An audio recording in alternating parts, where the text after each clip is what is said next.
Now, this video begins with something that I don't often speak openly about, because if the truth be known, I don't want to fuel the woo-woo crowd. And the reason I don't want to fuel them is because I don't think these things are woo-woo. I don't. They are completely natural to each of us. And if you don't have a handle on all of your assets yet, and this is one of your assets, I promise, don't feel bad, okay? Because I don't know of anyone who does. Alright?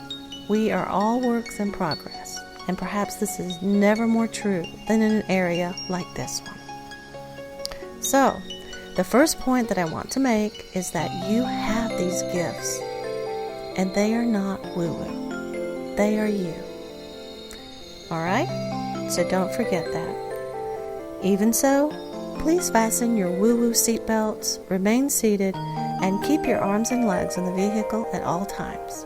Here we go. After learning of Wayne Dyer's transition, I pinged him, which is something that I do all the time, and some of you may already do it too, but it's something that we can all do, and we've just forgotten how.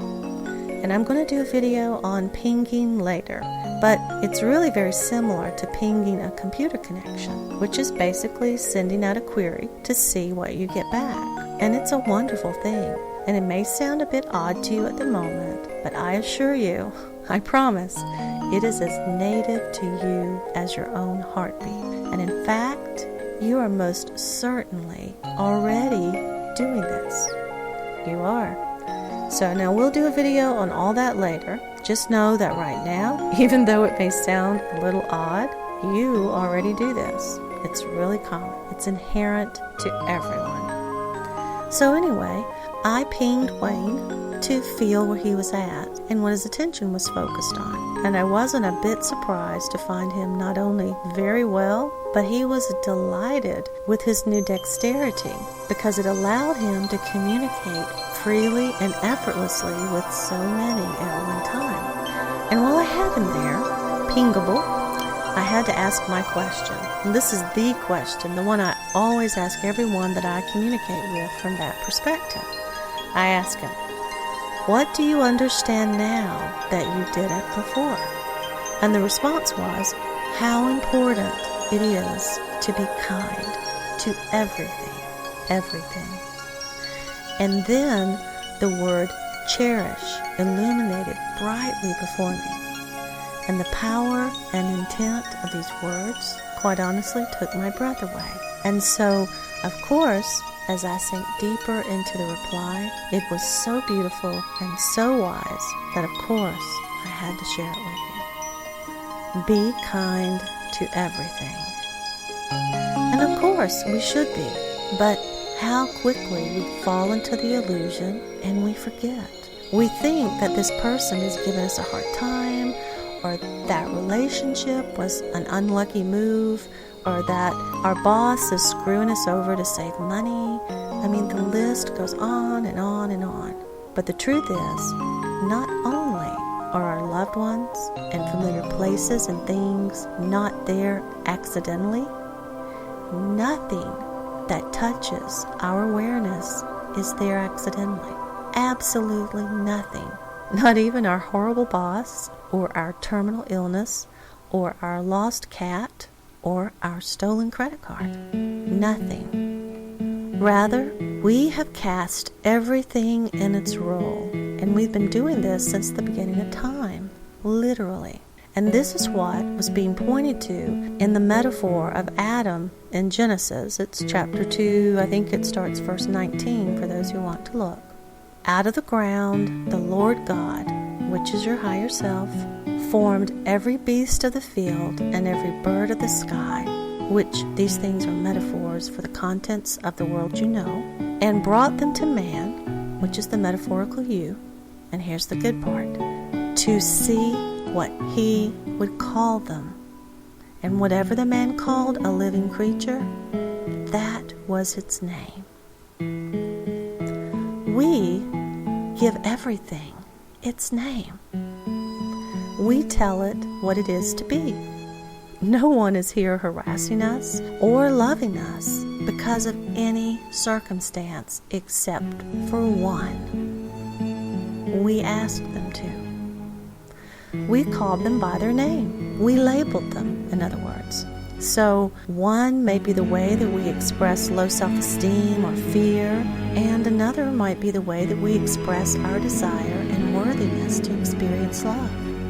But we label them. We give them their name, and we cast them in the roles that they play for us. So, no wonder constant kindness would always be appropriate, right? Right. Now, I want to take a moment to make something super clear here. Being kind to everything does not mean that we should be passive. Actually, it is impossible for you to actually be passive. It goes against who and what you are. But many times when we discuss kindness and love, we somehow mix in the lesser idea that this means we should just lay back and take it. And that's not true. Rather, we should always act from a seat of compassion. And that is not the same thing as being a doormat. Why should you be a doormat if you give everything its name? So if we are the ones telling everything what it should be for us, doesn't it stand to reason that we could change any of those attributes whenever we choose? We certainly can, in one way or another.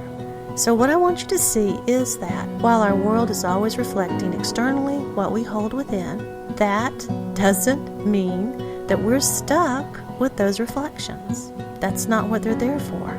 Rather, they're our messengers.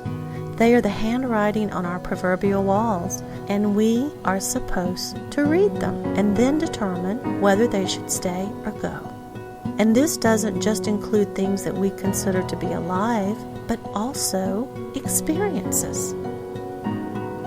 Now let me show you how silly this is, because I know this is a popular idea right now. But to think that we should be passive about something and just put up with it, it's like getting up in the morning and going to your bathroom mirror and seeing your hair sticking up all over the place and you looking like you could use some tidying up, and looking at yourself and just thinking, oh well, I guess I should just love my messy hair and adore my morning breath. I mean, how crazy is that? Heavens, no. You have a hairbrush, right? And a toothbrush, probably toothpaste, right? Why, oh why wouldn't you use them to change what you see in the mirror? Because, after all, the mirror is only reflecting us. Well, what we're talking about here is exactly the same. A mirror shows us our current state of being, and our world does that very same thing. It shows our current state of being. And in the same way that you can use tools to tidy yourself up, you can brush your hair and whatnot, you can also use tools to tidy yourself up internally. And in the exact same way, your world, which is your mirror, will reflect that tidying up. Does this make sense to you? Can you feel that ping of truth when I say it? I bet you can. But there's a whole movement out there that expresses a passive love everything concept. But they have mistaken the word love for something closer to endure, and they don't know it. Because why else would you put up with wonky hair when you own a brush and you have the ability to fashion your hair into a more pleasing shape? And in the same way, why would you walk around putting up with a wonky world when you have the ability to fashion it into a more pleasing and orderly shape as well? But let me take a moment and give you a twofer here and tell you why that movement has found some transient footing. Because it seems to work. It does seem to work, doesn't it? But here's what you're not seeing. And I hope you can listen carefully, because I would love for you to explain what is happening to others that are also caught up in it. The love everything and passively allow whatever is to continue being seems to work for one reason and one reason alone. It's because this attempt to pretend to love everything requires us to lay aside a whole pile of nasty things that are gunking up our gears. Because if you're valiantly trying to pretend to love something that you truly don't care for, you have to do your best to let go of anger and judgment and fear, don't you? You sure do. You can't have these things around and pretend to love something. And so, even simply the minimization of these nasty little things brings you these wonderful byproducts. And that, ladies and gentlemen, is what you are feeling and experiencing. Now, this is a fine line, so watch carefully. When you pretend to love something, then you are not actively hating anymore, are you? Or being angry, you're not judging, you're not fearing, you're not resenting, and more. And at least regarding whatever it is that you're pretending to love, you're not doing any of these things. Now, can anyone tell me what happens when anyone minimizes those things in their world? That's right. The sun comes back out. Your life does get better, but not because you're telling yourself a lie and pretending to love what you don't. It gets better because telling yourself that lie and then holding on to it for as long as you can makes you ditch these nasty little things. It does. And the byproduct of ditching these nasty things is you do have an improved life. And this is why sages of old have recommended to do away with them, literally with every breath they take. So, many of you have tried the passive love everything bandwagon, and you may indeed have gotten some good results. But perhaps now the glow is beginning to fade. If you're honest, when you sniff the air, you can smell that this goes no farther. And you're right. This is as far as that bus is going to take you.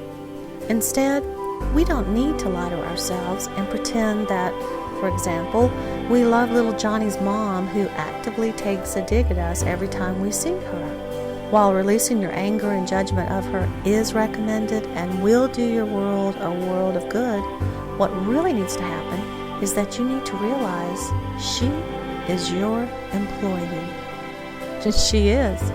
She is the actor that you have cast to bring yourself a message that you have hidden from yourself. That's why she's here. There's no other reason. You asked her to come and to do that. And this is how we need to look at our world. We do need to be kind and compassionate to everything, even the things that are driving you nuts. And releasing negative emotions will give your life a spit shine, and it will do it in fast order too. But we don't need to tell ourselves a lie. Rather, we just need to see what is. We don't need to pretend to love Johnny's mom. When you see her for what she truly is, which is a messenger of what you are holding within, then you truly hold her harmless. Not through gritted teeth and a forced smile, but truly. And then you have the ability to find what is in you that is creating this unpleasant situation, and you can change it. You don't have to be a doormat. You aren't supposed to be a doormat.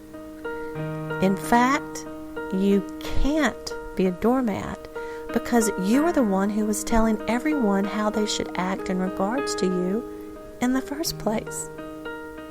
Do you see? So if you don't like what you're experiencing, then tell them something different. Don't pretend that it's okay. It isn't. But it isn't your adversary. You are your adversary. You're the one setting all these things up. And all of these things are your reflection in the mirror of you. They're your messengers bringing you news of what is hidden inside of you. So, of course, be kind to them. Don't shoot the messenger. They are your employees doing what you ask, which is, by the way, harmonic for them to play this role for you too, but that's another topic for another day. So, my message today is, please don't pretend to love. See the higher truth being pointed to in this video, and then you can love them for real. Be kind to everyone and everything, but don't